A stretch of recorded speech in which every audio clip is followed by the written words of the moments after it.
Hussein is the grandson of Muhammad and the younger of the two sons of Fatima and Ali, the holy family of Islam. This is the story of the beginning of the time of Imam Hussain.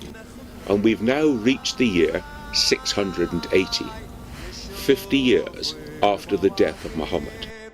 Now something has gone horribly wrong in the Muslim community. Here we are 50 years, not quite 50 years, after the death of Muhammad, and we have the grandson of Muhammad being brutally killed in this way. They are shadowed by the army of this ruling family that's taken over leadership within the community. Hussein didn't want to accept the leadership of this corrupt family, and so he tried to withdraw from living under their rule. Now, he knew that he was going to be asked to swear allegiance, and he wasn't prepared to accept that. How far are you prepared to go in searching for truth and justice? Hussein was prepared to go all the way in order to defend the principles of truth and justice. And in Karbala, they are surrounded.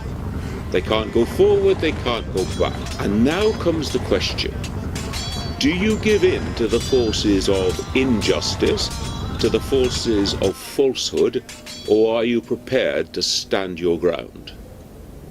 And so what happens during these 10 days of the siege at Karbala is that Hussein and his family are tested. They're denied water.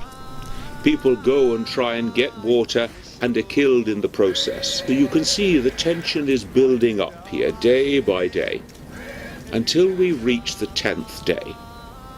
The 10th day is called Ashura Day, the 10th of the month of Muharram. It's on this day that the massacre takes place. Now you can imagine, 72 men against 30,000. There's no discussion here about what the outcome is going to be. He becomes a role model of saying, we will stand on the principles of truth and justice. We will resist oppression. We will not give in even to the point of death if that's what God has ordained for us. Rather than accept falsehood and injustice, we will sacrifice our lives. This is why Hussein becomes important. Here we are, 1400 years later, and everybody remembers the day of Karbala.